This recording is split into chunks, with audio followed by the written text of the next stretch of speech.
Hello beautiful soul! Welcome back to my channel. This is my Ame from Japan, kabayan. Aries, this reading is for you. Tingnan natin ang iyong May 2026. Marami tayong card, kaya huwag na tayo mag-aksaya ng panahon. Show me, show me, show me, show me. Okay, Aries. Okay, meron tayong Urus. Maring ikaw is related sa mga element of same pages mo rin, no? Aries, Leo, Sagittarius. And also this a will, no? May mga endurance, pagbabalik ng vitality, lakas ng loob, or ano yung point of, you are more on focusing this time sa iyong health. Pwedeng mag-exercise ka na, may mga activity ka na gagawin, mga ganang sitwasyon. Sa nakita ko sa iyo dito, may mga growth situation, kung ano may mga activity or exercising man yan sa iba, meron kang meron kang kakayahan kasi this a strong personality kasi to, no? Meron kang kakayahan na ma-overcome ang mga challenge sa buhay gamit ang determination mo talaga at yung pagiging hard work mo kasi you give your all hard work talaga, no? Sabihin, nandito kasi si Blabuko, ano ba to? Yan, 'di ba? Meron kang kakayahan, magkakaroon ng mga pagcha-channeling, no, sa inner strengths mo this time, but this May, sa nakikita ko, may mga pagbabago na magaganap.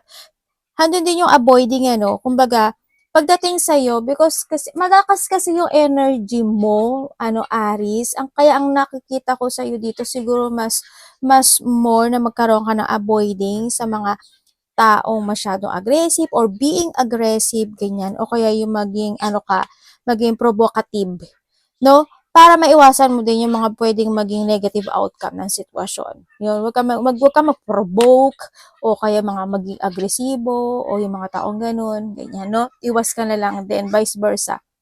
Sa nakikita ko sa iyo dito. But you're doing your best dito sa sitwasyon mo. And then, nandito yung boundaries. Kaya nandito pala si boundaries, si Panda.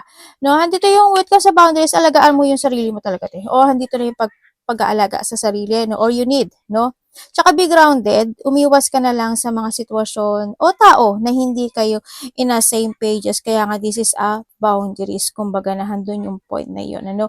Kasi the more na mas magkakaroon ng boundaries, hindi magiging negative yung iyong life o yung mga nasa paligid mo. Or maybe you putting boundaries na talaga by this May sa nakikita ko sa iba sa inyo. And meron kang ear chakra. Gamitin mo yung ear chakra mo kasi may mga ibibigay sa iyo na sign. Maybe your guidance will give you a sign related to a music, repeating numbers, sa mga tao, ganyan. No, sa mga may mga messages ako na nakikita sa iyo na ibibigay sa'yo si universe. Kaya mag-focus ka sa iyong sign. Pwede rin na din ang point na mas magiging more on relax ka this time. But come just sa ear chakra mo din, pwede na din may mga magri-ring ng, may mga madidinig kayo na ring, hindi yung ring ng telepono, iba yung ring eh. Iba yung ring niya. Na mga matitining na ring sa kanan o sa kaliwa man yan, yan, nandun din yung point na yon sa nakikita ko sa iyo dito. Sa iyo. Or pwede rin when it comes dito sa sitwasyon, may mga madidinig ka na hindi mo ikaka-bothered talaga, no? Or may mga sitwasyon na hindi ka naman matitrigger kasi mahandi yung put out boundaries. Parang you are more on focusing to yourself this time sa iba sa inyo by this May sa nakikita ko sa iyo dito. And we have test. Ito na nga si test, diba? Your strength and weakness are being tested. May mga challenge ka na darating by this May sa nakikita ko. But still kasi handi yung hard work tsaka yung hard work mo, diba? Tsaka yung determination mo, still hando ka pa rin sa kahit may mga challenge or may mga talaga na darating o may mga iti-tested sa iyo si universe, nakatayo ka pa rin na nagiging matatag. Para mas magiging matatag ka pa more this May sa mga magaganap o mangyayari sa iyo. Or handun yung point na ipinatatag ka ng sitwasyon, no? Patatatagin ka ng sitwasyon sa buhay. Yun ang nakikita ko. O sa pagdating rin dito, ang nakikita ko kasi dito is, kung titignan ko si 3, also this sa growth kasi, siguro hando yung point na mas magkakaroon ka ng growth sa sarili. This time, mas more ka magiging more on matured. Yan, siguro hando yung point na hindi ka na mas magiging patolera, o kaya is hindi ka kasi andito kasi si boundaries. Hindi ka na magiging tulad ng dati. It's more on changes siguro, no, sa nakikita ko sa iyo dito. Kumbaga, handun din yung mas hindi mo ibababa yung pride mo sa ibang tao para lang i-please sila. Pwedeng nahandun sa point na yon ako nakikita sa iyo. But still, nahandoon yung itetest ka ni universe at alam ko naman na ma ano mo yan. Halimbawa, yung welcome to test kasi halimbawa may tao na trigger ka. Yun, isa yun sa test yun sa'yo. Anong gagawin mo? Boundaries. Mag-focus ka sa sarili mo. Hindi naman kasi kahinaan yung hindi mo siya patulan, di ba? Ang ano nga no, kabaliktaran nun eh. Ibig sabihin, mas matatag ka para sa kanya. Mas matatag ka kaysa sa kanya. Kasi hindi mo siya pinatulan. Hindi ganun yun. Diba? Yan. Maaaring nahadon ka na sa point na iyon, Aries, and the past. Ibig sabihin dito is merong babalikan o may pagbabalik sa nakaraan. No? Sa iba dito, siguro tao, or sa iba dito is mga past na trabaho, job, or may mga unfinished project ka, unfinished business, pwedeng nahandoon sa point na yun, ano. And sinasabi rin dito, when it comes to a past, kasi yung mga picture, di ba, kailangan mo daw magkakaroon ka siguro ng mga reminiscing from the past situation, maybe nahandoon sa point na yun, yaan, at kumuha ka doon, or you need, and then kumuha ka doon ng lesson, no, na push forward sa'yo sa future. Yan, yung mga experience, yung mga old skill, dati ganito ako no? Ay, dati ganyan pala ako. Ay, dati ang pangit pala ng buhay ko. Then, you need to learn doon, no? Huhugot ka doon ng sitwasyon para mas maging matatag ka this time. Kasi tested to, di ba? Ibig sabihin, may mga naganap o nangyari in the past na super challenging pagdating sa'yo. And this time, handun yung growth mo this time sa nakikita ko sa'yo dito. Mas mag-growth ka this time. Mas more kang magiging mature this time. Pwedeng nahandoon sa point na yon. Also, is money could be coming your way from something you did in the past. Pwedeng may mga ginawa ka or pwedeng may mga good things ka na ginawa in the past and then magbabak yun sa iyo, no? May mga pabalik na magaganap o mangyayari sa iyo. Then sa pera. On the table, time to put your demands. Sa pagdating sa trabaho, ito yung pagkakataon mo na kailangan mong kumilos or ito yung time na naaayon sa iyo si universe o yung pagkakataon sa buhay. Halimbawa, sa trabaho ka, di ba? Sabihin mo, ang tagal-tagal ko na dito, baka naman po ganyan. This is a time na pwede kang mag voice out, no? Or sa iba sa inyo, kung talagang gusto niyo ng trabaho, yan, eto na yun. Kung maganahan dito na yun, nasa harapan mo na yung sitwasyon. Pwede may mga project situation o kaya may mga ihahain na opportunities sa'yo sa universe and you will itetest ka niya no, kung alin din yung pipiliin mo. Pwedeng nahando sa point na yun. Yun na nakikita ko sa'yo dito. Pero wag lang din masyadong maging matakaw. No? Pumili ng maigi kasi pwede pag naging matakaw kasi plato to, di ba? Pwedeng mag-mess iyon, di ba? Yun ang sinasabi dito. And then yun nga, kung gusto mo talaga ng ask for raise or promotion or ito na yung time na if you want to step up, Aries, sa buhay, ito yung time na pwedeng-pwede. No? And you will be success. So, iba sa inyo, mekaniko ba kayo? Or magiging busy ka by this May sa nakikita ko sa inyo? Yan, may mga kabibisihan ka raw sa iba sa inyo. And Cupid, love is in the air. Mukhang iba dito nahandun yung point na magkakaroon ng pagtatagpo sa isang tao, no? Pwedeng the past, kasi you have the past, or pwedeng ito is sa mga bago, no? Pwedeng nahandoon sa point na yun. Kumbaga, love is in the air, ako nakikita sa inyo. And pay attention to your, alam mo, palagi ito nakikita, parang nakita ko na ito sa'yo dati, di ba? Palagi siyang lumalabas sa'yo, hindi ko alam why. Mag-pay attention ka na lang sa sarili. Siguro sa iba sa inyo, sana hindi naman kayo magkasakit, pero siguro hando na yung recovery sa sitwasyon or mas more ka magpe-pay attention talaga sa sarili mo. Yun ang nakita ko. May makikilala ka daw ng mga bagong tao sa buhay. Ang sinasabi dito, I have the dolphin is a freedom. No, ibig sabihin magkakaroon ng mga financial gain, yan, coming from something you did in the past, like I told din kanina dito sa sitwasyon, may mga parating na galing sa nakaraan, yan, may mga transaction na, kumbaga kung may nawala, may babalik yun, ibig sabihin, ano, sa iba sa inyo. Yun na nakikita ko sa iyo dito. And, syempre, danger, especially in money matter. Okay, sabi ko nga sa inyo, pagdating sa on the table, huwag masyadong maging matakaw, ano, na sitwasyon. Baka may mga sitwasyon na pwede ka ma-overwhelm, o kaya is may mga ititest talaga sa universe, pwedeng yun is ikahirap mo or pwedeng hindi maging maganda yung resulta. No, aware na lang din sa nakita ko kasi pwede yung bumalik sa iyo dito sa sitwasyon.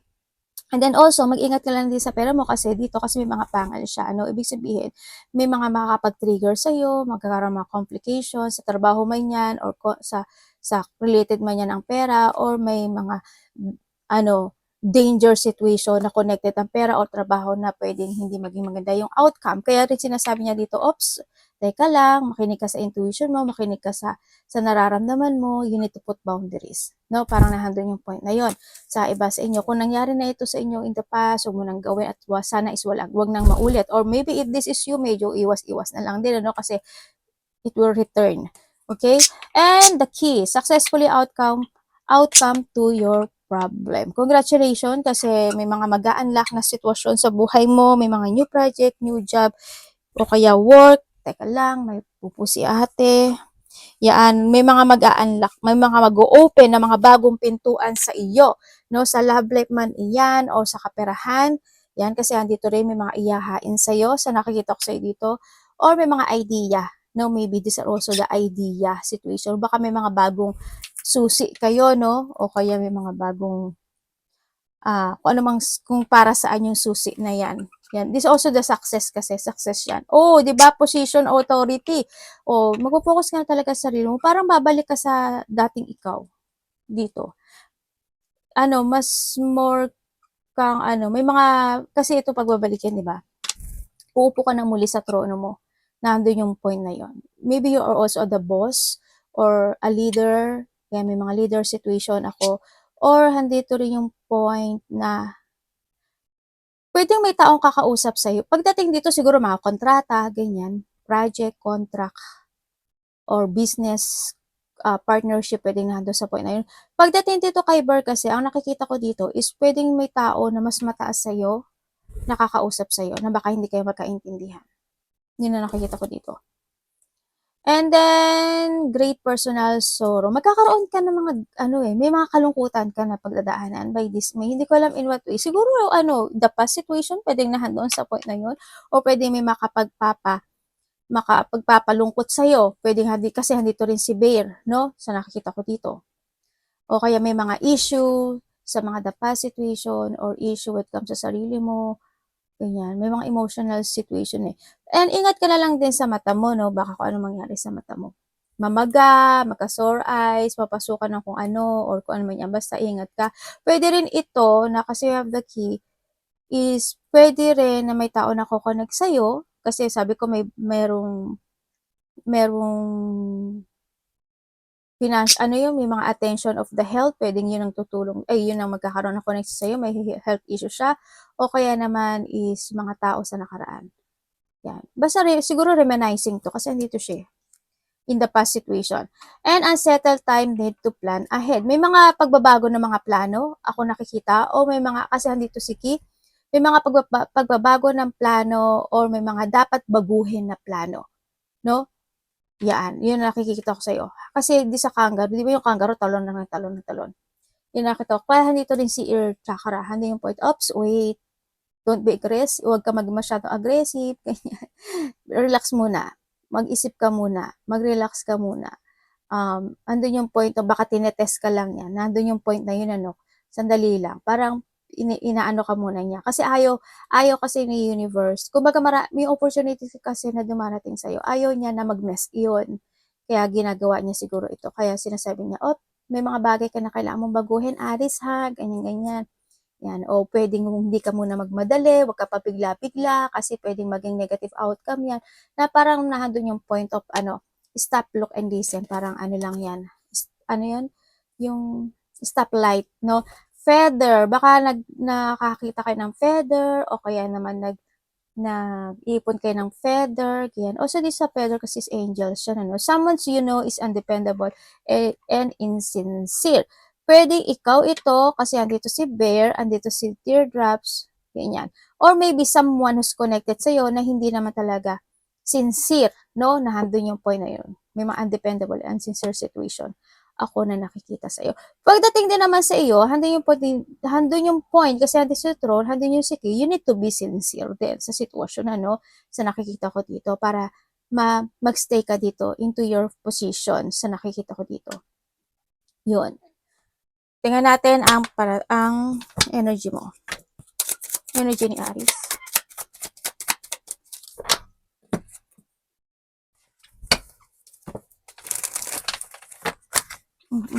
Teka dyan. Teka lang.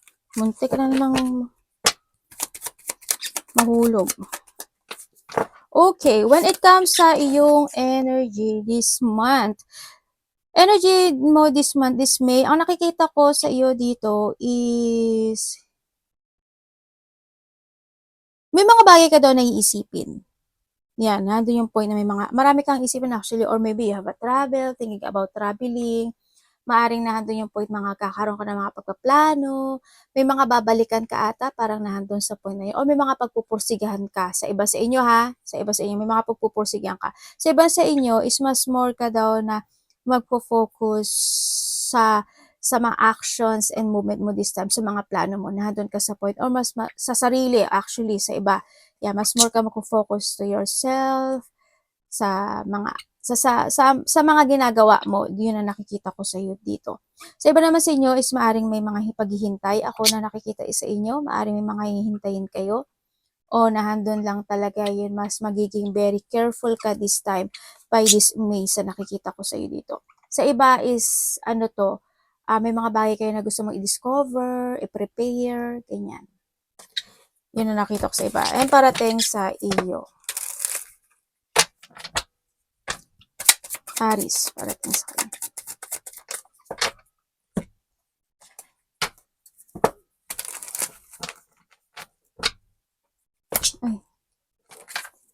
Aries.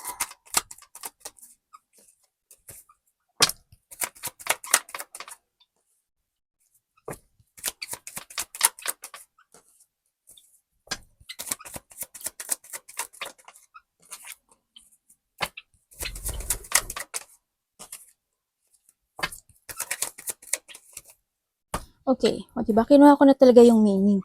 Okay. Ang parating sa iyo, may mga sitwasyon daw na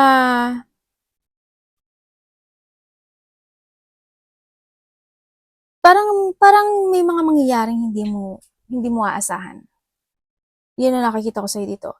May mga magaganap o mangyayari. Kaya dito si tested. Okay. Kaya pala sinasabi niya dito, oops, boundaries. Kasi may magaganap daw na hindi mo aasahan eh.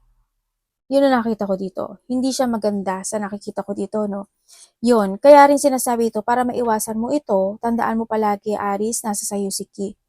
Put boundaries. Huwag pa bigla-bigla, ha? Yun. Yun ang sinasabi. Kasi pwede i-teardrops mo. Also, parating sa iyo, ang nakikita ko sa iyo dito is may mga celebration happen into your life, no? Pwedeng nahandin may mga collaboration, may mga creativity na gagawin, pwedeng may mga hardship ka na harapin to create, pwedeng nahandun sa point na yon, or may mga tao na magbibigay, o may tao na magbibigay sa'yo ng love and support, or ikaw ito sa kanya. May mga sitwasyon din of pag-iisip eh. It's more on pag-iisip. Ang nakikita ko kasi sa iyo, may mga sisiyasatin ka ata, may mga urong-sulong situation para may paghahanap ng mga katotohanan na situation. Sa iba naman sa inyo, ang parating sa inyo is siguro may mga vacation situation. Resting time, holiday, vacation, yan. Maybe or you thinking or na you are now in a resting situation. Baka nasa holiday ka or mag-holiday ka, mga ganyan. Travel, malayo o malapit, pwedeng nahandoon sa point na yon. Or sa iba sa inyo is may mga time daw na magkakaroon ng pananakit ng tiyan. Ang nakikita ko dito, kaya ingatan nyo na lang din yung tiyan nyo, no? Kumbaga, pagdating din sa boundaries din kasi, huwag kain ng kain, lamon ng lamon, no? O kaya piliin yung mga healthy food na lang din, no? Pero hindi ko naman sinasabi sa inyo na huwag kayong kumain, di ba? Ando lang yung point na yon. Baka may mga date yung iba dyan, di ba? Ingat na lang din sa mga iniinom at kinakain ano, kasi puwedeng hindi ko alam kung sisikmurain ka ba, sasakit yung tiyan mo, or maybe may tao na may sakit sa bandang tiyan, ganyan. O kaya kapag babae ka is puwedeng menstruation o kaya is iba dito LBM, mga ganyan. Kaya ingat-ingat na lang din 'no, sa iba sa inyo. Sa nakita ko, may mga sitwasyon na magkakaroon din ng mga, may hinihintay ka raw, parang may hinihintay ka na gusto mong mangyari. Parang may hinihintay ka na gusto mong mangyari to be stable dun sa sitwasyon na yun. Yun nakikita ko sa'yo dito. Kaya pala dito si past din, kasi ibig sabihin, kung gusto mo talaga maganap o mangyari yun, balikan mo yung nakaraan. At kumuha ka dun, humugot ka dun ng mga lesson na pwedeng makatulong sa'yo. Parang nandun sa point na yun. Or sa iba sa inyo, may mga hinihintay kayo na you want to be stable. Nandun yung point na yun. May mga shocking situation dito, no, ako nakikita sa inyo. Ingat na lang din kayo, no, may mga time kasi na pwedeng sumakit yung ulo mo, yung paa mo, ganyan. Ako nakikita sa iyo.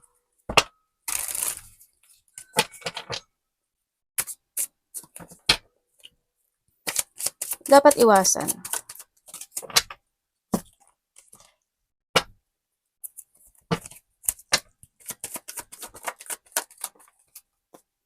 Okay, ang dapat mong iwasan, siyempre yung mga bagay o sitwasyon na puwedeng ika-prostrate. Halimbawa, "Ate, ano ba yung puwede ko ika-prostrate?" Kasi minsan hindi naiintindihan ng iba 'no, hindi niyo alam. Nahihirapan ata kayong mag-reverse ng reading natin. Halimbawa, may tao na nakipag-usap sa'yo, pero binabara ka niya ng binabara, 'di ba? Pero pumatol ka, siyempre ikaka-prostrate mo 'yun, 'di ba? O kaya is may mga nasabi ka na hindi naging maganda sa pandinig ng ibang tao o ng tao na iyon, 'di ba? And then gumanti siya, yun yung ikaka-prostrate mo. Kaya ang sinasabi nito, yun ang iiwasan mo, yung mga sitwasyon na pwede mong ika-prostrate, no, na nandun yung point na yun. Iwasan mo na hindi ka maging aware sa sarili mo, hindi ka maging aware sa feelings ng ibang tao, o sa feelings mo din, ganyan. Basta yung mga, makinig ka rin doon sa opinion ng ibang tao, sa mga advice ng ibang tao, mga ganyan. Iwasan mo yung mag-overthink at saka yung pwedeng ikasama ng loob mo sa nakikita ko dito. Kung yung mga taong bitter, umiwas ka na lang din o ma-stagnant ka, iwasan mo na lang din. And then, syempre, magsalita ka ng tama. Hindi ko naman sinasabi na palaging mali yung sinasabi mo. Kumbaga, andun rin yung point na kasi mate-tested ka talaga eh, dito sa sitwasyon. Ano? Wag mo palaging iisipin na ikaw talaga ito, na you have a strong personality na kahit sino kaya mo. Medyo hinay-hinay lang din muna siguro sa nakikita ko dito. Kung hindi man ikaw yan, kasi andito kasi si Bear, medyo lang, calm. Calm lang talaga muna, no? Sa nakikita ko dito. Iwasan mo yung mga hindi pwedeng pagkatiwalaan o yung mga pwedeng tao na hindi pwedeng maasahan. No, tsaka yung rin, yung mga cheating situation, yung mga madaldaldal, mga chismoso, chismosa, pag-isolate, iwasan mo na lang din sa nakita ko dito. Yon. Yung ma-stagnant ka. Tsaka yung mga taong wala namang ambag sa'yo. Yan. Money, kapatid, anak, magulang, karelasyon, kaibigan, pamilya. Ay, hindi. Money pala to. O, diba? May mga time talaga na nalilito ako, diba? May nakasanayan eh. No? Okay, we come sa yung money. Money po ni Aris, dismay. Sikreto talaga. Sikreto talaga yun. Nakataob kasi. Money po ni Aris.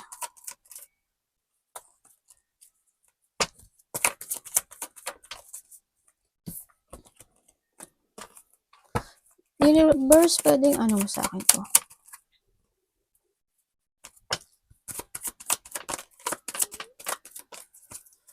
Okay, pagdating sa iyong money. Pagdating sa money mo, Aris, by this May, ang nakikita ko sa iyo dito is pwedeng may babalikan ka. Pwedeng sabi ko sa iyo, di ba may unfinished business ka? Sa nakikita ko dito, parang may babalikan ka raw. Yan. O kaya may ginawa mo na noon, maaaring gagawin mo siya muli ngayon, no? Pagdating sa money mo, okay naman yung money mo sa nakikita ko sa iyo dito. Talagang pinag-iisipan mo naman kahit papaano yung money mo. Kumbaga, gagawin mo tapos biglang mauudlot, mga ganong sitwasyon, no? Para, ay, biling ko kaya to. Ay, ganito kaya ko. Tapos, ay, teka lang. mas more ka nag-iisip this time sa nakikita ko sa'yo, Aries. And then also, pwede rin na handun yung point na magkakaroon ka ng mga pagpapaliban.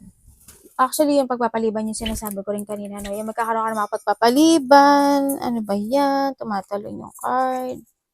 Magkakaroon ka ng pagpapaliban. You try to make it balance any situation onto your life pagdating sa money mo. Andun din yung point na mas magkakaroon ka this time ng clarity, no, sa pagpapatakbo ng pera mo this time. May mga bagay ka na itatama, iko-correct, aaksyonan this time. So nakita ko also sa pera mo is there's a reward and success. Andun naman yung satisfaction mo pagdating sa pera. Sa nakikita ko, yun lang, yung iba siguro may mga pagkakagastusan ka lang kasi medyo may paglabas ng pera. Siguro magkakaroon lang kayo ng mga pag-uusapan related to money o kaya may mga bonding situation, may mga union na pwedeng magkaroon. Ganyan, yun ang nakikita ko sa iba sa inyo. Yun lang naman yung sitwasyon. May mga sitwasyon daw na pwedeng may mga pag-aaralan ka at yun yung pagkakagastusan mo o may mga aralin ka. Pwedeng nahandle sa point na yun. But still, nandito kasi si yan. May bibilin daw kayo eh. Ingat ka na lang din sa paglabas ng pera kasi nasa sa'yo naman si Kieno. Yan, may mga pagkakagastusan talaga kayo. Kasi may pagbili. Hindi ko alam in what way. Kasi baka hindi ko, baka lang kasi pwede rin siya, halimbawa kung may anak ka, di ba? Baka may mga school project or may mga, sa anak mo, may mga bibilin ka, baka yun. O sa iba naman sa inyo is may mga pagkakagastusan ka na pag-aaralan. Pwedeng nahando sa point. O basta may paglabas siya ng pere. May pagbili or paglabas talaga. Yun yung nakikita ko. Pero still, nandun yung clarity mo talaga. No? Na itatama mo na yung mga hindi naganap o nangyari in the past situation. Or you need. Kasi andito na rin si Dolphin, di ba? Yan. Ingat pala lang din sa test. Sa test, yan, may mga tested situation kasi. Baka magkakaroon ng mga pang-aakit or maakit ka sa mga bagay-bagay o, no? Ingat na lang din. Arigato naman si God bless.